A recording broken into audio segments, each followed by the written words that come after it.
कि हाँ कुछ करना है, लेकिन अब इसका पूरक कर्म पक्ष बनता है। लेकिन किसी भी काम को करने के लिए दो पक्ष होते हैं। पहले तो ज्ञान होना चाहिए। अब जैसे मान लीजिए भोजन ही बनाना है, तो कैसे बनेगा? पहले तो इसका ज्ञान होना चाहिए। ज्ञान तो बहुत है, बढ़िया बढ़िया रेसिपी पता है, लेकिन हम उसे कर्म में परिवर्तित नहीं करेंगे तो भोजन नहीं बन सकता। इसी तरह हमें सब पता है कि क्या क्या होना चाहिए, लेकिन कर्म पक्ष तो भगवान विष्णु ने कहा कि देखिए ज्ञान के लिए तो प्रज्ञा पुराण की कथा का विवेचन उचित होगा। उवाच विष्णु ज्ञानार्थम कथा प्रज्ञा पुराण जा विवेच्या कर्मणे प्रज्ञाभियानस्य विधिष्वलम्। और कर्म के लिए प्रज्ञा अभियान की बहुमुखी गतिविधियों में से प्रकल्पों को उन्हें अपनाने की निरंतर प्रेरणा देनी चाहिए। भावनाशीलों में समय दान, अंश दान की उमंग उभारनी चाहिए। वरिष्ठों की इस संयुक्त शक्ति से ही दुर्गावतरण जैसी प्रचंडता उत्पन्न होती। तो उन्होंने बताया कि यथा तथा विबोध्यास्ते भावुका अंशदायिना समयस्य च दातार सोत्साहः परन्तु यत्। अब हम लोग जब यज्ञ कराते हैं तो उसमें एक रक्षा सूत्र बनवाते हैं। रक्षा सूत्र बनवाते समय 3 अनुबंध करवाते हैं, साधना का, उपासना का और आराधना का। और ये जो 3 अनुबंध हैं ये पूरे तब हो सकते हैं जब हम करें समयदान और अंशदान। तो विष्णु भगवान बताते हैं कि इन्हीं भावनाशीलों में कुछ अंशदान करने वाले प्रेरित होंगे और कुछ समयदान करने वाले प्रेरित होंगे। बात आती है अंशदान की। अंशदान हमारे जीवन का नियमित क्रम होना चाहिए। हम सबके घरों में ज्ञान घट स्थापित होना चाहिए जिसमें हम प्रतिदिन कुछ अंश निकालते हैं। तुलसी पंछी के पिए घटे सिरता नीर, धर्म करे धन ना घटे जो सहाय मरुस्थल्याम यथा वृष्टि शुद्धार्थे भोजनम तथा दरिद्रे दीयते दानम सफलम पांडु नंदनम। कौन सा दान सफल होता है कि मरुस्थल में अगर बरसात हो रही हो तो सफल होती है, भूखे को भोजन दिया जाए तो सफल होता है, और दरिद्र को दिया गया दान सफल होता है। जब दान की बात आती है तो हम लोग मंदिर जाते हैं, किनारे किनारे भिक्षुकों की पंक्ति बैठी होती है, हम उसको 1-1 रुपया या जो भी देना होता है देते हुए संतुष्ट हो जाते हैं कि हमने दान दे दिया, स्वर्ग का शॉर्टकट मिल गया, अब हमारा मोक्ष निश्चित है। लेकिन भगवान कृष्ण ने गीता में 3 प्रकार के दान बताए हैं। अब बताइए दान भी 3 प्रकार के होते हैं जी। सतोगुणी दान जो हमारी सदगति का कारण बनता है। एक उन्होंने बताया रजोगुणी दान। रजोगुणी दान जो व्यवहार के काम आता है, वैभव को बढ़ाता है। और एक बताया तमोगुणी दान। तमोगुणी दान जो हमारे विनाश का कारण बनता है। अब ये सोचने की बात है कि हम कौन सा दान कर रहे हैं। क्या कहते हैं भगवान कृष्ण गीता के 17वें अध्याय के 20वें श्लोक में कहते हैं कि दातव्यमिति यत् दानं दीयते अनुपकारिणे देशे काले च पात्रे च तत् दानं सात्विकम्। दातव्यमिति यदि देना ही है तो यत् दानं जो दान अनुपकारी को देखो, दीयते अनुपकारिणे वो अनुपकारी को देखो। अब ये अनुपकारी कौन होता है? एक तो होता है उपकारी जिसने हमारा कुछ भला किया है कि भाई इसने बड़ी मदद की हमारी, हम इसको हम दान दे देते हैं, ये दान नहीं हुआ। वो तो प्रतिदान हो गया। एक होता है अपकारी, जिसने बहुत नुकसान किया,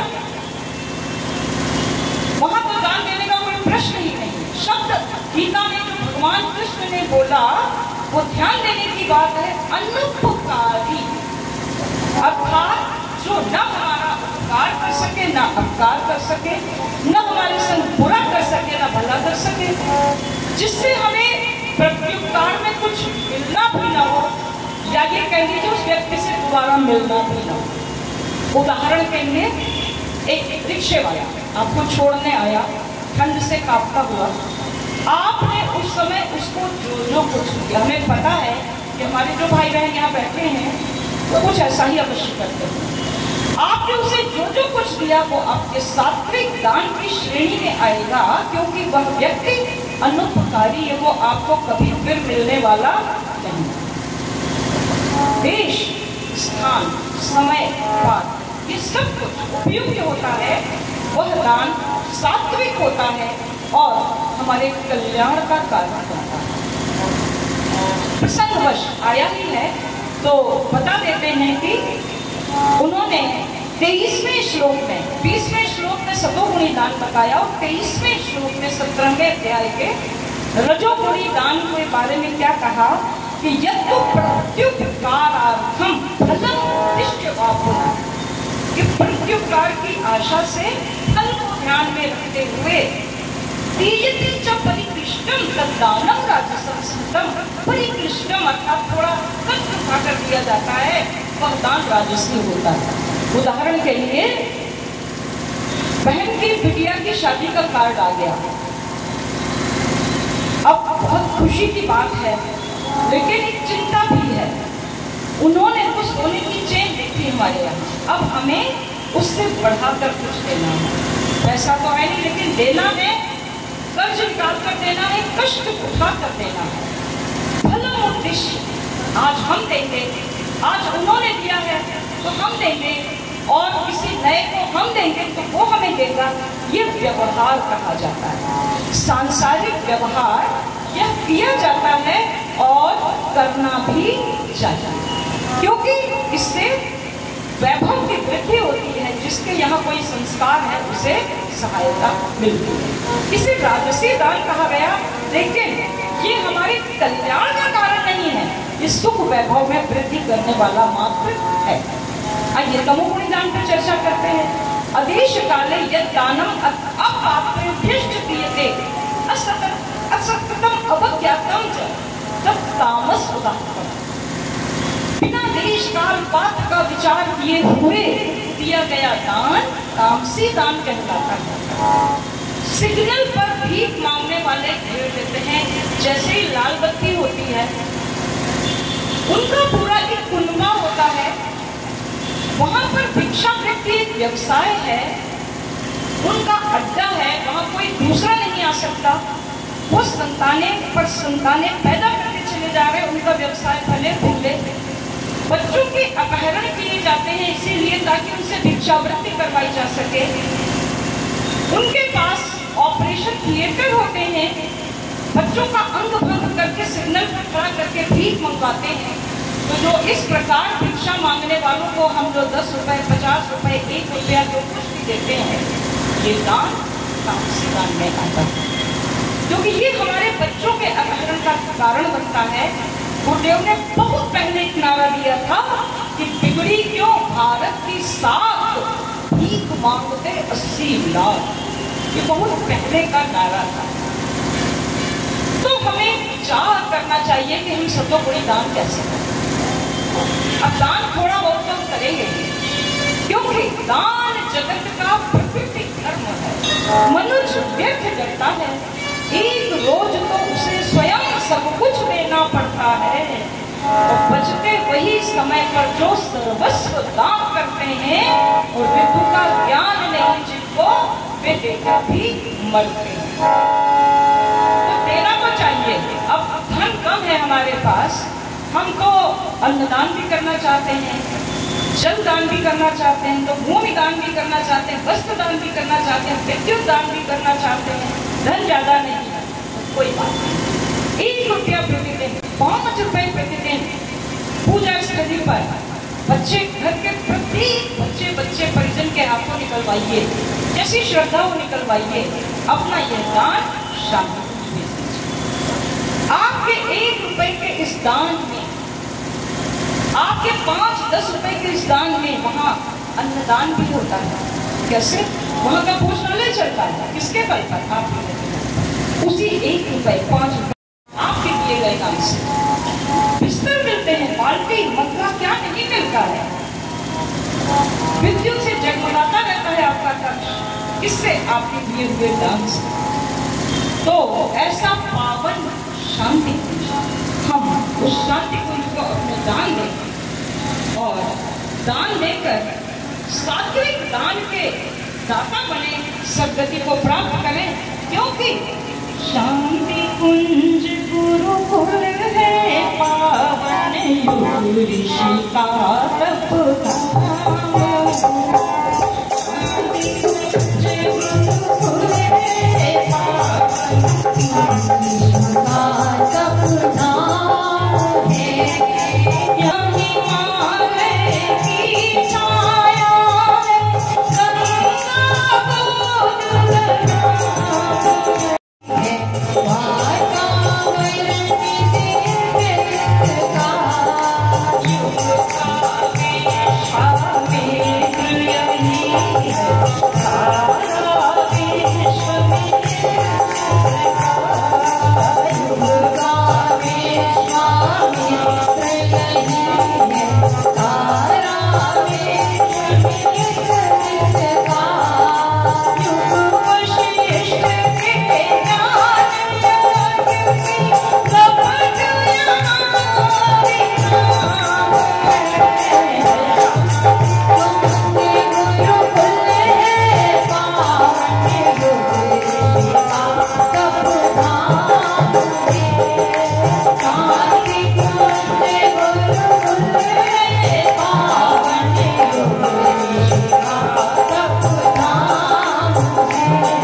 इसका एक अंतर है।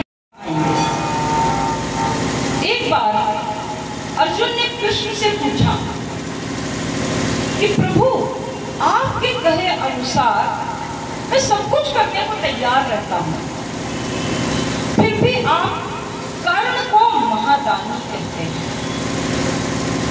तो भगवान कृष्ण ने कहा, ठीक है, मैं तुम्हें इसका कारण बताऊंगा कभी ना कभी कि मैं कर्ण को महादानी क्यों कहता हूं। एक बार बरसात हो रही थी। भगवान कृष्ण ने अर्जुन से कहा कि मुझे यज्ञ करना है, तो मुझे चंदन की लकड़ियां चाहिए। तो अर्जुन गए ढूंढने और कृष्ण के पास आकर बोले कि प्रभु, चारों ओर बरसात के कारण चंदन सब गीला हो गया है, चंदन की लकड़ियां कहीं नहीं मिली। तो भगवान कृष्ण ने कहा कि एक काम करो, एक सेवक को भेजो, कर्ण के पास जाए और कर्ण से कहे कि भगवान कृष्ण को यज्ञ करने के लिए चंदन की लकड़ियों की आवश्यकता है और बाहर चंदन की सारी लकड़ियां दी हुई हैं। तो कर्ण ने संदेश पाते ही तुरंत अपने महल के सारे खिड़की दरवाजे कटवा दिए। क्यों? क्योंकि वो चंदन की लकड़ी से बने हुए थे और चंदन की लकड़ी से कटे हुए वो दरवाजे उन्होंने भगवान कृष्ण के पास भिजवा दिए। भगवान कृष्ण ने पूछा अर्जुन से, तुम्हें उत्तर मिला? मैं कर्ण को महादानी क्यों कहता हूँ? अब परम पूज्य गुरुदेव ने तो हम सबको ऐसा अनुपम सौभाग्य दिया है। कितनी मामूली सी एक शर्त दी है, कितना प्रतिदिन थोड़ा सा एक चाय का पैसा निकालते रहो, शांति भेजते रहो। अगर हम लोग एक दूसरे के घर आते हैं तो चाय वाय पिला के सत्कार किया जाता है, 10 रुपए की चाय तो पड़ती होगी। और परम पूज्य गुरुदेव को अगर घर में स्थापित किया है, यानी वो है वहाँ, तो अगर घर में आप अपने मम्मी को, पापा को, बच्चों को, सबको चाय वाय पिलाते हैं, तो क्या गुरुदेव के लिए 10 रुपए प्रतिदिन भी नहीं है? बिना बोए इस संसार में कुछ प्राप्त नहीं हो सकता। हमें बुआई जरूर करनी पड़ती है, तभी प्राप्त होता है। शांति कुंज जैसी जगह पर बोया हुआ धन हमें पीढ़ियों तक संपन्न बनाता चला जाता है। जब सुदामा कृष्ण के पास गए थे द्वारिकापुरी धन मांगने के लिए, तो इतने दरिद्र थे कि 3 मुट्ठी चावल लेकर के गए और संकोचवश के कृष्ण भगवान को देते ही नहीं रहे थे। लेकिन भगवान कृष्ण सुदामा की मंशा जान गए थे, तो उन्होंने सुदामा से कहा कि कछुआ भी हमको दियो, सो तुम काहे दे, और चापी में रहो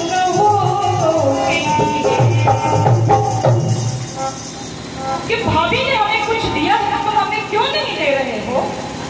उनकी दी हुई पोटली को अपनी कांख में क्यों छिपा रहे हो? तो शिकायत करते हैं गुरुकुल के समय की कि आगे चलना गुरु माता लाए तुम चाबी हमें नहीं, श्याम का मुस्काय चोरी की मान में हो बोलिए कृष्ण भगवान की जय। वो कहते हैं जैसे गुरु माता ने चना दिए थे, तुमने अकेले चना लिए थे वन में, हमें नहीं दिए थे, जैसे ही भाभी के कंट्रोल की नहीं, आज तुम भाभी के चावल वैसे ही छुपा रहे हो। उन्होंने एक मुट्ठी चावल लिया, खा लिया। रुक्मिणी समझ गई कि एक लोक का स्वामित्व इन्होंने दे दिया। उन्होंने दूसरी मुट्ठी चावल लिया, ग्रहण कर लिया। रुक्मिणी बहुत घबराई, 2 लोक का स्वामित्व इन्होंने सुदामा को दे दिया। उन्होंने तीसरी मुट्ठी चावल जैसे ही लेना चाहा, वैसे ही हाथी कयो प्रभु को कमला, कहे नाथ का हाथ बेचे भारी, संडोल खाई मुखी कोई नहीं ले तो मन हुई आए मुखी बिसरिया बुना कहानी के पास आस रंग गई आप समाने की ओ प्रभु चाहत तो इस कहानी से हमें ये शिक्षा मिलती है कि हमें दान निरंतर करते रहना चाहिए। अगर हम समय दान अंशदान नहीं करेंगे तो गुरुदेव के सपनों को साकार नहीं कर सकेंगे। एक बड़ा सुंदर गीत है, चलो चलो गुरुदेव के सपने सजाने की शपथ ले लें। तो ये गुरुदेव के सपने कैसे सजाए जाएंगे? जब हम समयदान और अंशदान करते हैं। यहाँ बैठकर ये सारी चर्चाएं और गुरुदेव का स्वप्न जो साकार हो रहा है। परम पूज्य गुरुदेव ने 13वें श्लोक में क्या कहा, 13वें संकल्प में क्या कहा? इस संसार में इसको दोहराते हैं। चलिए बोलिए, संसार में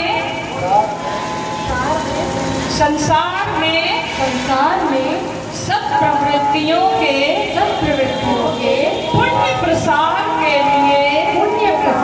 लिए अपने समय प्रभाव ज्ञान पुरुषार्थ एवं धन का एक अंश नियमित रूप से लगाते रहेंगे। आइए चलो गुरुदेव के सपने सजाने की शपथ ले लें। ये शपथ का समय है, ध्यान से सुने कैसा वातावरण है और हमें क्या करना है। साहब यहाँ पर बना रहे हैं, हम उनसे निवेदन करेंगे कि वे देव मंच के पास पहुँचे और हम उनसे निवेदन है कि उनके स्वागत की व्यवस्था बनाएं और मंदाकिनी आप वीडियोग्राफी घर की तरफ ले जा सकते हैं। आदरणीय रमेश वैद्य साहब मंदिर यहाँ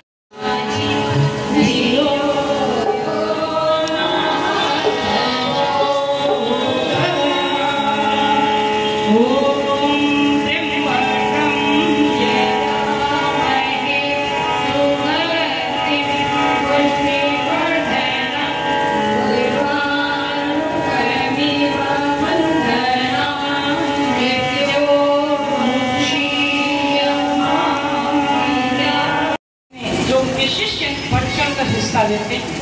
और इस कार्यक्रम का भी जो आयोजन हुआ उसमें न जाने कितनों ने कितना धन खो दिया। दूसरा महत्वपूर्ण सूत्र है समयदान। समयदान के लिए गुरुदेव ने कहा कि 1 घंटा प्रतिदिन और यदि संभव न हो तो सप्ताह में 1 दिन का समय हम सबको निकालना चाहिए। अगर हम इस तरह से नियमित समयदान करते रहे तो मिशन का विस्तार अवश्य होगा। अब कुछ भाई बहनों को ये समझ में नहीं आता है कि हम निकालना तो चाहते हैं, हम निकाल तो सकते हैं समय, लेकिन हम करें क्या, ये नहीं समझ में आता। तो आप अपने से वरिष्ठों से जुड़िए। घर में कुछ भी ना समझ में आए, कोई वरिष्ठ भी संपर्क में ना हो, कोई प्रज्ञा केंद्र भी ना हो, तो 1 घंटा जप करिए। आप विश्वास मानिए कि गुरुदेव आपको पकड़ के उस स्थान पर ले जाएंगे जहां आपके समयदान की आवश्यकता है। नहीं तो कुछ न कुछ अपने आसपास ऐसा अवश्य होता है जिनसे जुड़कर हम संगठन में काम कर सकते हैं। तो गुरुदेव ने संन्यास आश्रम, जो हमारा जीवन 4 आश्रमों में बटा हुआ है, सबसे पहला ब्रह्मचर्य, फिर गृहस्थ, वानप्रस्थ, संन्यास। संन्यास आश्रम को गुरुदेव ने अप्रासंगिक करार कर दिया कि वर्तमान समय में परिस्थितियां ऐसी नहीं हैं कि संन्यास आश्रम लिया जा सके। हम 75 साल के होते ही अपने जरा जीर्ण तमाम रोगों का घर बने शरीर को लेकर हिमालय की ओर प्रस्थान करें, हमारी ये शारीरिक स्थिति नहीं है। इसलिए गुरुदेव ने गृहस्थ में वानप्रस्थ का कॉन्सेप्ट हम सबको दिया। हम घर में रहते रहें, घर संभालते रहें, सब कुछ करते रहें और समाज के कल्याण के काम भी थोड़े थोड़े करते रहें। उस सन्यासी को, उस भिक्षुक को गुरुदेव ने सम्मान का पात्र नहीं माना है जो अपने कर्तव्यों को छोड़कर गेरुआ वस्त्र पहनकर समाज में घूमता फिरे और भिक्षावृत्ति पर जीवन निर्वाह करे। गुरुदेव ने ऐसे व्यक्तियों को तो समाज पर बोझ कहा। एक व्यक्ति था बड़ा ही बदमिजाज, अपनी पत्नी को जब देखो तब धमकाता रहता था बिना गलती के हर समय, और उसे धमकी देता था कि मैं सन्यासी हो जाऊंगा। उसकी पत्नी क्या चाहती थी कि अगर ये सन्यासी हो गए तो घर कैसे चलेगा। ये क्रम बहुत दिनों से चल रहा था। तो एक बार की बात कि उस नगर में एक सत्संग आयोजित हुआ और उस सत्संग में एक स्वामी जी आए। तो उस व्यक्ति ने घर जाकर अपनी पत्नी से रोज की तरह अनर्गल वार्ता की, साथ में धमकी भी दे दी कि मैं सन्यासी हो जाऊंगा और अब तो बहुत आसान है कि हमारे नगर में सत्संग, गांव में सत्संग आया हुआ है, उन्हीं के पास जाऊंगा सन्यास लेगा। अब पत्नी थोड़ा ज्यादा घबराई। अगले दिन वो स्वामी जी के पास पहुंची और उनको पूरी बात बताई। स्वामी जी ने उसकी बात सुनी और उससे कहा कि तेरा पति जब तुझे ये धमकी दे कि मैं संन्यास ले लूंगा तो कह देना जाओ ले लो। बोली ऐसे कैसे कर दूँ, मैं कह दूँगी और वो चले गए तब क्या होगा, तो कह कर तो दे। वही हुआ। शाम को जब वो आया उसने कुंडी खटखटाई, पत्नी ने दरवाजा खोला, उसने गालियां बकना शुरू कर दिया। बोले बोले दरवाजा खोलने में इतनी देर कैसे लगेगी? भोजन मांगा, भोजन लेकर आई, उसने बकवास शुरू कर दी। बोला मैं जाकर अब सन्यासी हो जाऊंगा, तेरी नजरों में मेरी कोई कीमत नहीं, तो मेरी बिल्कुल सेवा नहीं करती। बोली मैं दिन रात आपकी सेवा करती हूँ, बच्चे को दूध पिला रही हूँ, भोजन करा रही हूँ, रो रहा है उसे संभाल रही हूँ, खाना बना रही हूँ, ये सब कुछ तो कर रही हूँ। तो बोला तू जीप भी चलाती है? मैं तो सोच रहा हूँ जाकर के सन्यासी हो जाऊं। बोली कि जाओ, रोज कहते हो, जाओ हो जाओ सन्यासी। अब वो एकदम गड़बड़ा गया, तेरी ये हिम्मत, तो मुझसे कह रही है कि जाकर सन्यासी हो जाओ? ये करके खाने, ये कहकर उसने भोजन की थाली को दूर खिसका दिया और चला गया सत्संग। गया, सत्संग चल रहा था, चुपचाप बैठ गया एक किनारे। एक शिष्य दिखा स्वामी जी का, तो उसने कहा कि मैं आया हूँ यहाँ, बोले उसे दीक्षा दूंगा, फिर संन्यास दूंगा। शिष्य ने कहा कि हाँ भाई आराम से बैठ जाओ, अभी वो सत्संग के बाद में दीक्षा दी जाएगी। उस स्त्री के आने पर ये बात पूरे परिवार को पता थी कि ऐसा आज होने वाला है। किसी तरह सत्संग समाप्त हुआ और गुरुदेव ने उस व्यक्ति को कहा आओ पुत्र, कैसे आना हुआ? बड़ी देर से प्रतीक्षा कर रहे थे। सभी शिष्य बता रहे हैं तुम दीक्षा का मन बना कर आए हो। तो बोला हाँ स्वामी जी, मुझे दीक्षा ले। जाड़े का समय था, तो स्वामी जी ने कहा कि अच्छा ऐसा करो, चलो हम चलते हैं कुटिया में, आओ दीक्षा का प्रारंभ करते हैं। सबसे पहला चरण है स्नान, तुम जाओ स्नान करके नदी में। बोला स्वामी जी नदी में स्नान, जल तो ठंडा होगा इस समय?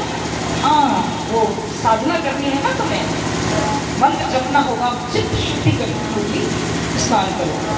तो वो स्नान करने के लिए मन मार कर गया, उसने वस्त्र उतारे और नदी में घुसा, स्नान किया।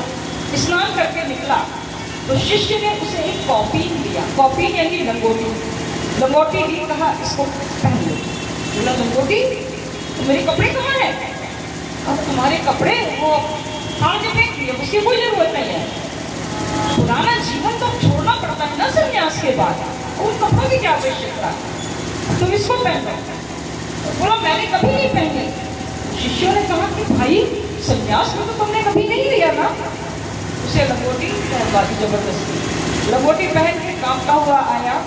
उसे गुरुदेव ने पूजा स्थल पर बिठा दिया, कहा यहाँ बैठो और थोड़ी देर तो गायत्री मंत्र जपो, चित्त की शुद्धि हो तुम्हारी। थोड़ी देर बाद वो जपता रहा, फिर सोचता रहा कि कहाँ फंस गया। पत्नी ने अच्छी खासी थाली लगा कर दी थी मुझे गरम गरम खाने की, मैं पहले खा लेता फिर थाली खिसकाता, तो कम से कम मेरे पेट में खाना तो होता इस समय। और मैंने तो थाली खिसका दी थी एकदम से, वहाँ भी नहीं खाया, सुबह का खाया हुआ हूँ। यहाँ पर दीक्षा के नाम पर ही मुझे तपस्या कराने लगे, अभी से न खाने को दे रहे न पीने को दे रहे। मनी मन विचार करता रहा और दुखी होता रहा। थोड़ी देर बाद स्वामी जी ने उसे पुकारा, आओ पुत्र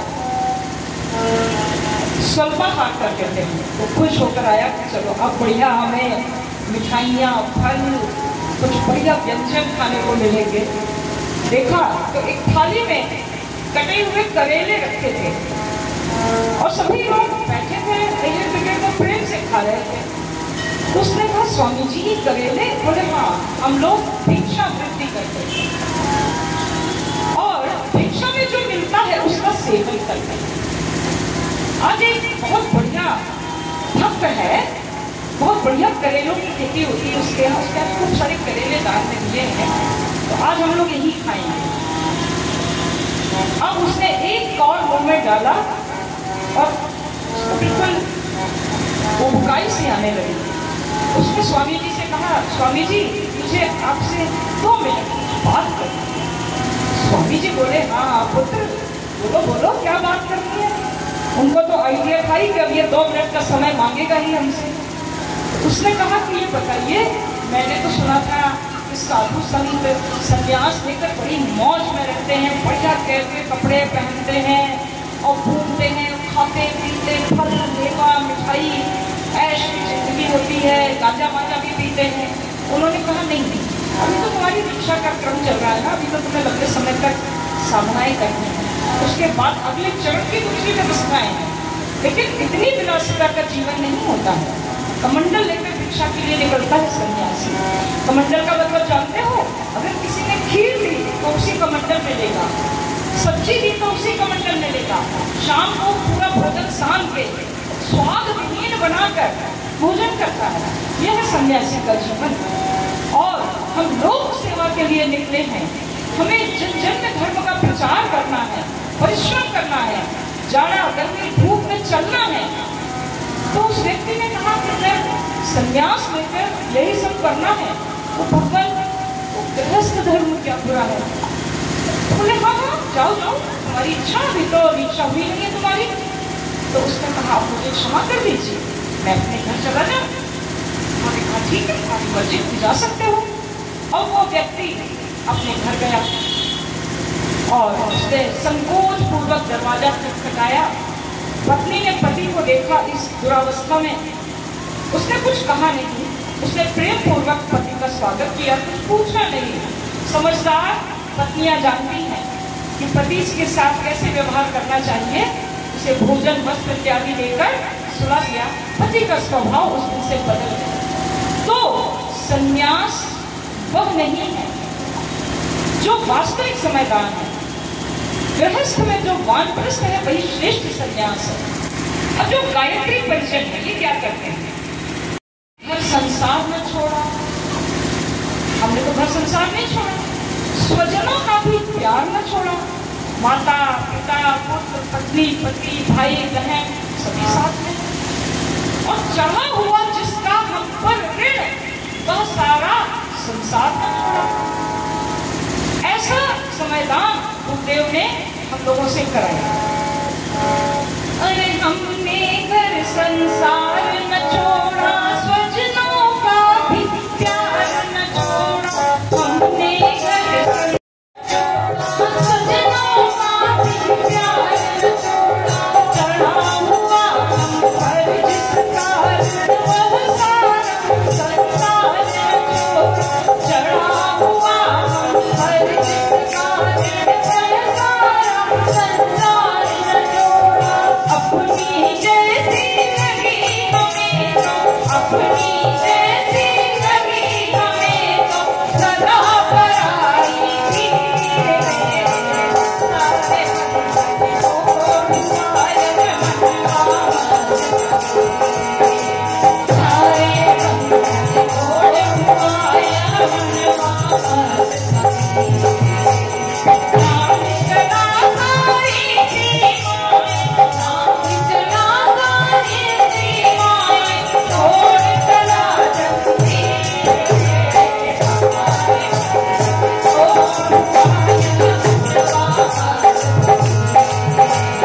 सारे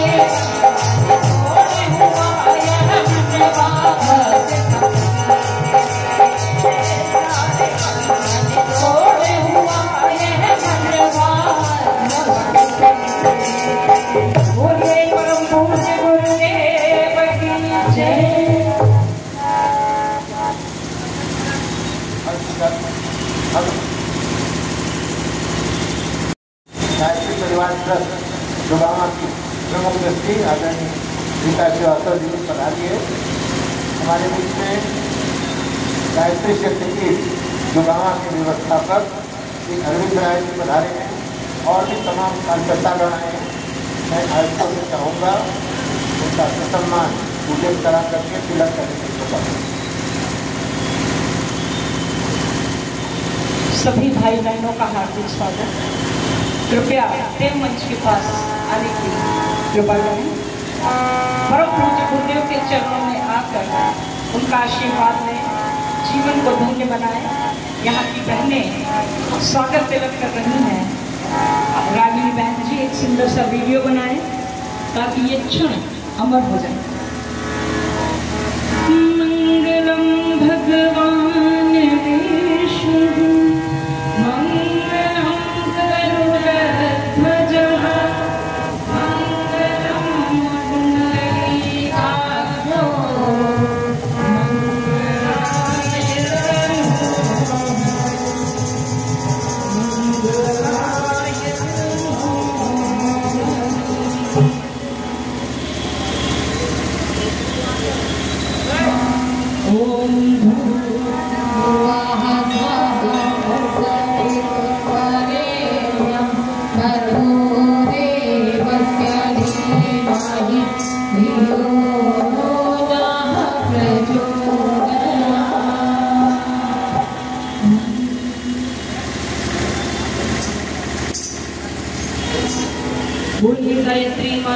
की जय, दुगावा शक्ति पीठ की जय। तो जब बात समयदान और अंशदान की तक आग में है लाल, जैसे ही लोहा आग के बाहर गया काला हो जाता है, कठोर हो जाता है। फिर घर जाकर के तो घर के काम दिखते हैं, घर का वैभव दिखता है, जिम्मेदारियां दिखती हैं। ये समयदान और अंशदान की बातें आदमी भूल जाता है। कोई बात नहीं, ये मनुष्य का स्वभाव है, नैसर्गिक स्वभाव है। वो अर्जुन जिसने किस तरह के घूमती हुई मछली की आंख में निशाना लगाया, वो अर्जुन कृष्ण के सामने अपनी समस्या रखते हुए क्या कहता है कि चंचलः हि मनः कृष्ण प्रमाद बलवद्ग्रहं तस्य अहं निग्रहं मन्ये वायुरिव। कि हे कृष्ण, ये मन बड़ा मथने वाला है, बड़ा चंचल है, मैं इसे वश में करना वायु को पकड़ने के समान दुष्कर माना। तब भगवान कृष्ण उससे ये नहीं कहते कि अरे अर्जुन, अरे तुम तो इतने एकाग्र चित्त वाले हो, तुम ये कैसी बातें करते हो, ऐसा नहीं कहते हैं। वो कहते हैं असंशय महाबाहो, कोई संदेह नहीं, कोई संशय नहीं महाबाहो अर्जुन, असंशय महाबाहो मनः दुर्निग्रहं चलम् अभ्यासेन तु कौन्तेय वैराग्येन वशेते। इसे अभ्यास और वैराग्य से वश में किया जाता है। हमारे जो गायत्री परिजन है, जो बैठे हमारे, जो ज्ञान भाई साहब बैठे हैं, और जो हमारी बहनें देवी शक्तिपीठ से आई हैं, जो मोहनलालगंज की हैं, और जो ये मंच पर बैठी हैं, हम आपको 100% सत्य बताते हैं। इनको बढ़िया सुख साधन उपलब्ध करा दीजिए गर्मियों में, बढ़िया एसी, गद्दे और टीवी और मोबाइल और सारे गैजेट्स, कहिए एक हफ्ते आप यहाँ बढ़िया सुख से रहिए। सर्दियों में इसके विपरीत साधन उपलब्ध करा दीजिए। ये 24 घंटे चैन से नहीं गुजार पाए। क्यों? क्योंकि अभ्यास है, वैराग्य है एक स्तर का। ये जब तक घर को अव्यवस्थित छोड़कर, पत्नी बच्चों को प्रतीक्षारत छोड़कर, सर्दी धूप घाम बरसात में घर से निकलना पड़े, इनके मन को शांति नहीं। क्यों? क्योंकि गुरुदेव का तपोबल इनके अंदर उतरा हुआ। ये जानते हैं जीवन छोटा सा है, हर एक को बेचैनी है कि क्षणभंगुर जीवन की कलिका कल प्राप्त हो जाने, जपने हरि नाम हरि रसना, फिर अंत समय में हिली रहेंगी। कलिकाल उठार लिए फिरता, तन न रहे चोट झिली न झिली, मलयाचल की शुच शीतल गंध सुगंध, समीर मिली न मिली। तो जो करना है वो आज कर डाला जाए। एक राजा था, वो एक जंगल में जा रहा था, भटक गया तो एक कुटिया में पहुंच गया। जंगल में भटके हुए लोग हमेशा कुटिया में शरण लेते हैं। वहां एक लकड़हारा था, उसने राजा को विश्राम दिया, भोजन दिया। राजा ने उससे पूछा तुम कैसे जीवन यापन करते हो? तो उसने कहा कि मैं लकड़ी काट के पहले बाजार में बेचता था। तो उन्होंने कहा अब क्या कर रहे हो? लकड़ियां बेचते हो? ठीक नहीं, अब तुम्हें थोड़ा उम्र हो गई है, आसपास का वन भी बहुत कट गया है, अब मैं दूर से लकड़ियां लाता हूँ, तो मैं कोयला बना लेता हूँ, लकड़ियों को जला लेता हूँ, कोयला बना लेता हूँ, कोयला हल्का हो जाता है, बेच जाता हूँ।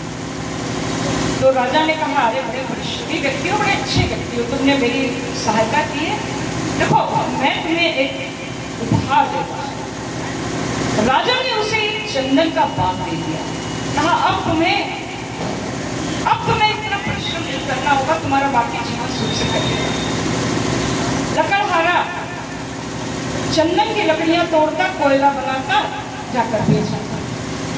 एक बार लंबे समय तक पानी बरसता रहा, इतना पानी बरसा कि लकड़ियां गीली हो गई, अब वो कोयला बना नहीं पाया। तो उसने मजबूरी में कुछ लकड़ियां तोड़ी और वो चला गया बाजार में। चारों ओर अमूल्य चंदन की सुगंध जब फैल गई तो लोगों ने आकृष्ट होकर उससे अच्छे दामों में चंदन खरीदा। उससे पूछा, भैया कितने दे रहे हो इतनी सुंदर? जो तुमको देना हो हम क्या बताएं, जो तुम्हारी मर्जी हो गई। तो लोगों ने अच्छा पैसा दिया। उसको बड़ा ताज्जुब हुआ। जब उसकी सारी लकड़ियां बिक गई और उसके पास काफी धन हो गया तो उसने एक व्यक्ति से पूछा, एक बात बताइए, मैं इसका रोज कोयला बना के बेचता था, मुझे बहुत कम पैसा मिलता था, आज बहुत पैसा मिला। उसने कहा, तुम इसका कोयला बनाकर बेचते थे? अरे ये तो बहुत बहुमूल्य चंदन है, अच्छी क्वालिटी का चंदन, जरा सी लकड़ी लाओगे तो सबने सस्ते में खरीद लिया, तो इसके अच्छा दाम लगाओ, तुम्हें बहुत पैसा मिलने वाला है। तो उस लकड़हारे ने सिर फेरते हुए कहा कि मैंने तो चंदन का पूरा बाग ही जला। अब तो थोड़े से पेड़ बचे, हम सबको लकड़हारे। हमने अपने जीवन के बहुत सारे अमूल्य समय को यूं ही नष्ट कर दिया और अब हमारे पास बहुत कम समय बचा है, तो हम सब उसे श्रेष्ठ कार्य में लगाएं, क्योंकि कौन हमेशा रहा जगत में किसका यहाँ, कौन हमेशा रहा जगत में किसका यहाँ ठिकाना है, बांध ले अपना बेसर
देवर्षि नारद भगवान विष्णु से ये सारे सूत्र दिए और जन जन को समयदान, अंशदान, प्रज्ञा अभियान की गतिविधियों में लगाने का संकल्प लेकर वे चल दिए।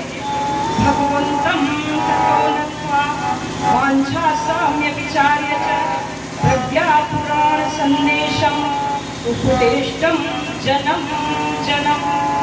प्रज्ञा पुराण के संदेश को जन जन तक पहुंचाने के लिए वे वैकुंठ धाम से पृथ्वी लोक की ओर चल दिए। नारद ने भगवान को नमन किया और प्रसन्न चित्त में सप्त ऋषियों की तपोभूमि में थोड़ा विश्राम करके युगांतरीय चेतना के रूप में विश्वव्यापी हो गए, हमारे आपके अंदर समा गए और उसके पश्चात उनके हृदय में वह प्रज्ञा सत्र प्रकट होने लगा जो उत्तराखंड के शुभ आरण्यक में संपन्न हुआ था, जिसे अध्यात्म दर्शन प्रकरण के नाम से कहा गया। बोलिए पावन प्रज्ञा पुराण की जय। इसका शुभारंभ करते हुए गुरुदेव लिखते हैं कि एक धातु हिमाच्छन्ने ही उत्तराखंड मंडले अभयारण्य के कांड समीप उत्तराखंड में एक बार एक प्रज्ञा सत्र, ये प्रज्ञा सत्र क्यों आयोजित होते हैं? क्योंकि हम सबको सत्संग मिल सके। कौन सा सत्संग? परम पूज्य गुरुदेव गुरुदेव का सत्संग, उनके विचार मिल सके ताकि हम अपने जीवन को बदल सके। सत्संग को क्या कहा गया? सत्संग है ज्ञान सरोवर, सुख की खान में बंदे, सत्संग से ही मिलते सचमुच भगवान में बंदे।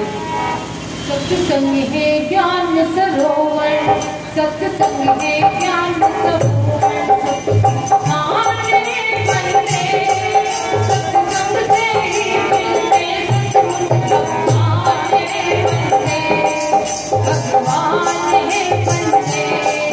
सत्संग है ज्ञान सरोवर, सत्संग है ज्ञान सरोवर, सुख की खान में बंदे, सत्संग से ही मिलते भगवान में बंदे, भगवान में बंदे।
चल रहा था, जिसे हम सामान्य भाषा में कहते हैं सत्संग।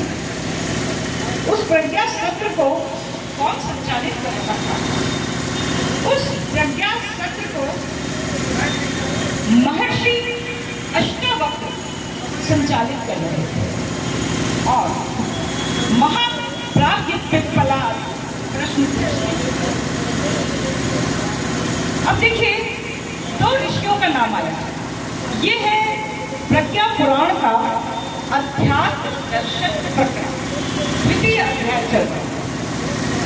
इस द्वितीय अध्याय में अष्टावक्र से महर्षि पिप्पलाद प्रश्न करते।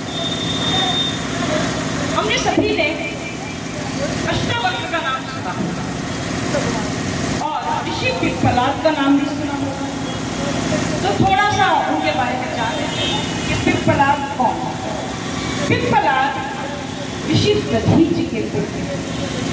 जिस समय दधीचि ने अपनी अस्थियां दान की थी, उस समय पिप्पलाद अपनी माता के गर्भ में थे और जब नंदिनी गाय ने उनकी अस्थियां मुक्ति थी शरीर से और देवताओं को वो अस्थियां दे दी गई थी, लाई थी तो चेंज ओवर हुआ था, इसलिए थोड़ा व्यवधान हुआ, इसके लिए क्षमा चाहते हैं। तो वो था, जब उसे भूख लगती तो पीपल के पेड़ से गिरे हुए फल खा लेता था, इसीलिए उस बालक का नाम पड़ा पिप्पलाद। आज हमारे आपके घरों में बच्चे होते हैं, क्या वीआईपी ट्रीटमेंट होता है उनका। कल्पना करिए उस बालक, नन्हे से बच्चे जो इस तरह प्रकृति की गोद में पला। प्रकृति की गोद में जब इस तरह पला और नारद जी ने उसे मंत्र दीक्षा दी, उसने साधनामय जीवन जिया, वही बने ऋषि पिप्पलाद। और अब अष्टावक्र के बारे में बात कर लेते हैं कि अष्टावक्र एक ऋषि के पुत्र थे, कहोड़ ऋषि। वे वेद पाठ कर रहे थे, पत्नी गर्भवती थी। तो जब वेद पाठ कर रहे थे तो अचानक एक आवाज आई, महीन सी आवाज आई, जिसने त्रुटि बताई। ऋषि ने इधर उधर देखा, उन्हें कोई दिखाई नहीं दिया। दूसरी बार फिर त्रुटि बताई, तीसरी बार, इस प्रकार 8 बार ऋषि की त्रुटियां बताई किसी ने। 8वीं बार उन्हें पता चल गया कि ये आवाज पत्नी के गर्भ से आ रही है। तो उन्होंने क्रोधवश श्राप दे दिया। ऋषि का अहंकार जागृत हो गया। उन्होंने क्रोधवश श्राप दे दिया कि अभी तो तेरा जन्म ही नहीं हुआ और तू अपने पिता की गलतियां बताने लगा। जा, मैं तुझे श्राप देता हूं कि जब तू पैदा होगा तो 8 अंगों से टेढ़ा पैदा होगा। भारत के पहले ऋषि हैं जो अपने पिता के श्राप के परिणाम स्वरूप विकलांग हुए और संभवतः अंध। किसी पिता ने इतना कठोर श्राप अपने पुत्र को नहीं दिया होगा। हमारे आपके शरीर में एक स्थान पर हमारी चाल ढाल सब खराब हो जाता। ऋषि अष्टावक्र 8 स्थानों से थे। सोचिए कैसा जीवन उपहास का पात्र रहा, लेकिन फिर भी वे इतने पितृभक्त थे। उस कहानी के विस्तार में नहीं जाएंगे, लेकिन इतना बताना बहुत आवश्यक है कि वे इतने ज्यादा पितृभक्त थे कि जब जनक के दरबार में बंदी पंडित से शास्त्रार्थ के दौरान पराजित हो जाने के कारण अष्टावक्र के पिता को जब बंदी बना लिया गया और जल में डुबवा दिया गया, और अष्टावक्र को जब ये बात पता चली तो वे पहुंचे दरबार में, शास्त्रार्थ करके बंदी पंडित को पराजित करके पिता को मुक्त कराया और अपने साथ लेकर आए। कहते हैं कि समंगा नदी में स्नान करवाकर पिता ने उन्हें श्राप मुक्त किया। तो ऐसे ये महान आत्माएं ऋषि के रूप में हमारे देश में अवतरित हुई। हमारा देश ऋषि संस्कृति का देश है। हमारे ऋषियों ने जीवन भर तप किया, महलों को छोड़ा और वनों में रहे, तपस्या की। तपस्या करके जो संस्कृति उन्होंने हमें आपको प्रदान की, हम उस संस्कृति को भूलते जा रहे हैं। हमारा बच्चा भूलता जा रहा है और हम पाश्चात्य सभ्यता को अपना रहे हैं। संस्कृति नहीं है उनके पास, उनकी सभ्यता है, उसे अपना रहे हैं। ये हमारा विनाश का सबसे बड़ा कारण है। तो आइए देखते हैं कि ऋषि पिप्पलाद और अष्टावक्र के मध्य में क्या संवाद हो रहा है। ईश्वर भूपति साक्षात् ब्रह्मांडस्य मानवं राजपुत्रं स्वगुणान्वितम्। अष्टावक्र ने ऋषि पिप्पलाद से पूछा कि मनुष्य को ईश्वर का राजकुमार कहा जाता है। ईश्वरः भूपति साक्षात्, प्रज्ञा पुराण के द्वितीय खंड के 5वें श्लोक में लिखा है कि ईश्वरः भूपति साक्षात् ब्रह्मांडस्य महामुनि। महामुनि मनुष्य तो ईश्वर का राजकुमार है, साक्षात मानवं राजपुत्रम। फिर बताइए कि वो इतना दीनहीन जीवन क्यों जीता है। संत शिरोमणि तुलसीदास ने भी क्या कहा, ईश्वर अंश जीव अविनाशी, ईश्वर अंश जीव अविनाशी।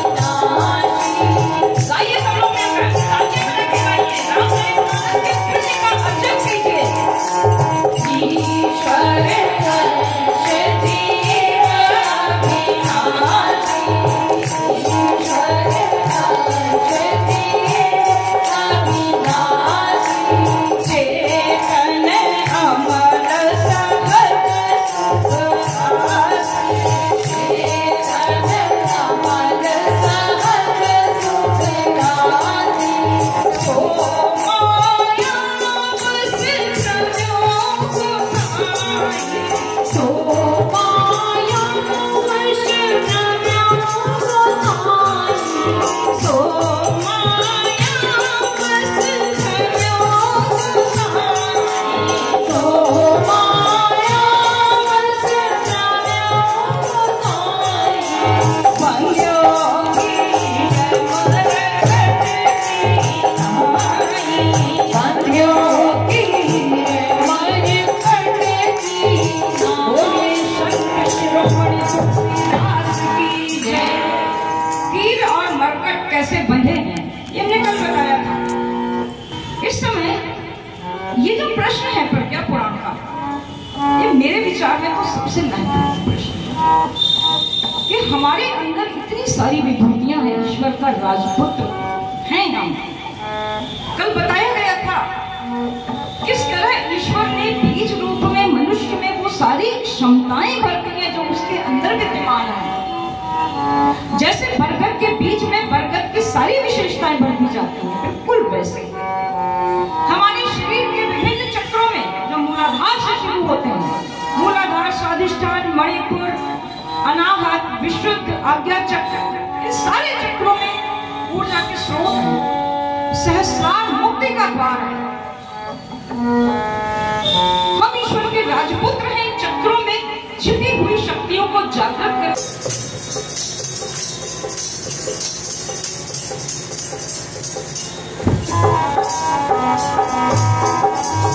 बोलिए गायत्री माता की जय। पहले ही देखा था कि प्रज्ञा पुराण में सभी प्रासंगिक समस्याओं के समाधान है, इसीलिए यह अन्य पुराणों से अलग है। अब ये प्रश्न तो हमारा आपका भी है कि जब हम इतने शक्तिशाली हैं तो फिर हम क्यों दीनहीन हैं? इसका कारण है जो बताते हैं ऋषि, क्या कहते हैं कि दिशां धारा जीवनम च प्राप्तुं गतिविधिं तथा स्वतंत्रं करोद अन्ये प्राणिनः प्रकृतिं शिराः।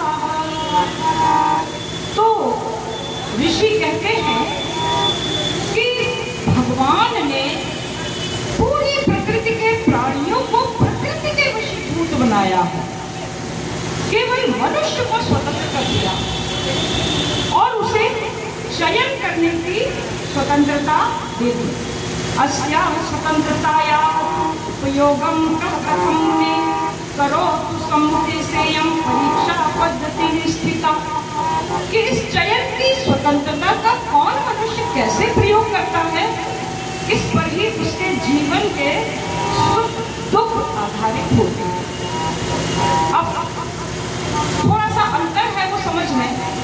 हम कहते हैं सूर्य ऊष्मा देता है, धूप देता है, ये प्रकृति की व्यवस्था। सूर्य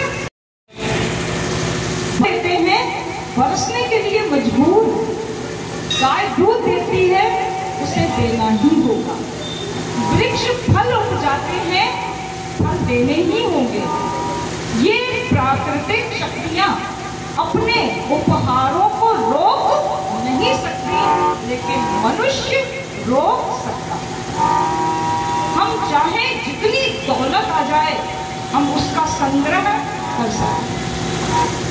वृक्ष अपने फलों का संग्रह नहीं करते हैं, लेकिन मनुष्य सब कुछ कर सकता है। मनुष्य को भगवान ने स्वतंत्रता दी कि वो चुन ले कि उसे क्या करना है। भगवान राम का समय था, विभीषण ने चुना राम को और लंकापति ने चुना शत्रुघ्न को। ये उनका चयन था। विस्तार से बात इस पर कल होगी, क्योंकि आज समय निकट पहुंच रहा है। लेकिन हम लोग इस बात की चर्चा तो कर ही लेते हैं कि चयन मनुष्य को किस तरह अच्छा बना सकता है या खराब कर सकता है, उन्नत कर सकता है या पतन की ओर ले जा सकता है। विभीषण लंकापति बने और रावण का क्या हाल हुआ? 1,00,000 फूट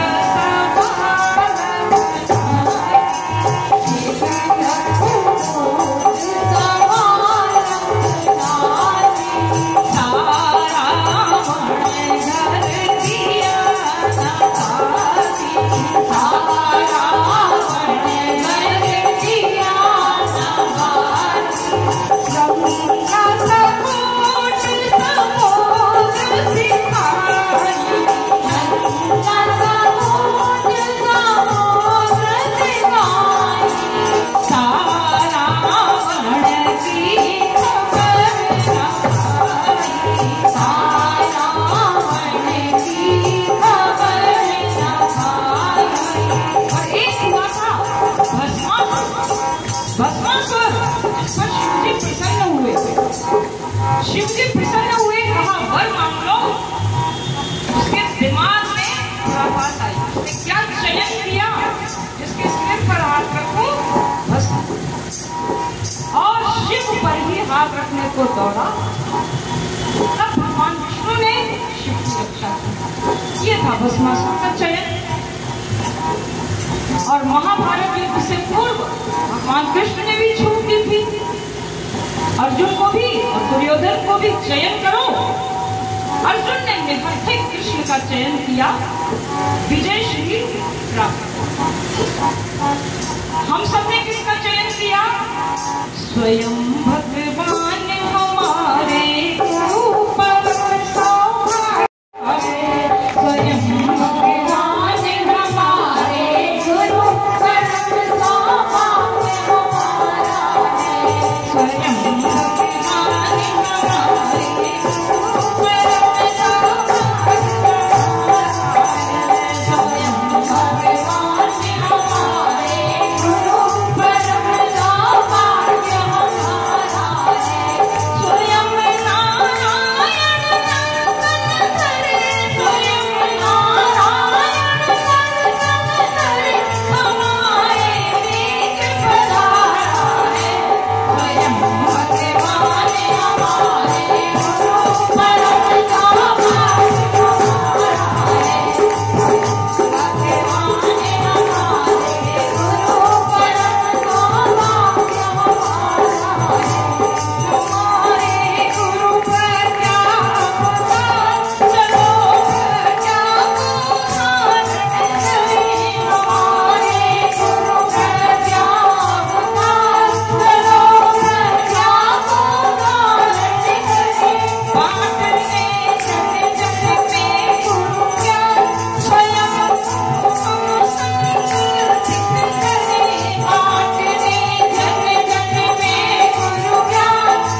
सभी लोगों पर यह दिव्य कलश का जल, जो कि ब्रह्मांडीय ऊर्जा से ओतप्रोत है, जिसमें मंत्र की शक्तियां हैं, जिस जल को हिमालय से आई हुई ऋषि सत्ताओं ने आशीर्वाद, उस जल की बूंदों के परम आनंद का अनुभव करें।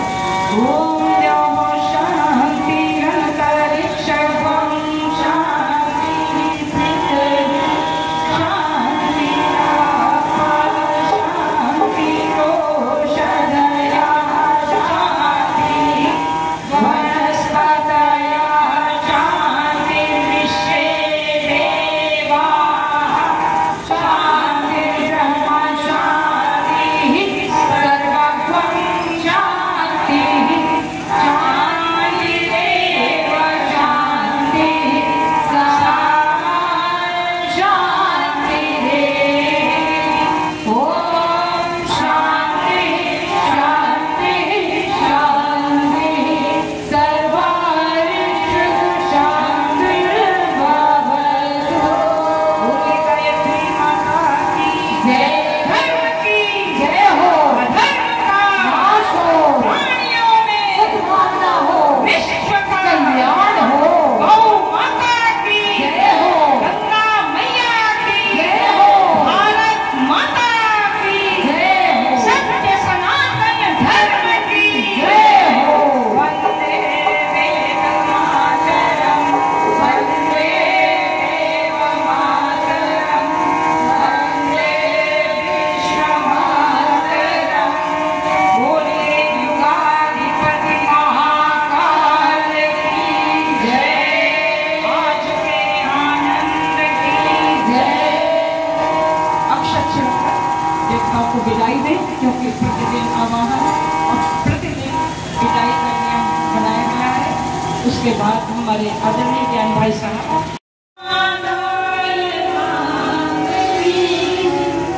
इष्ट काम समृद्धम पुनरागमनाय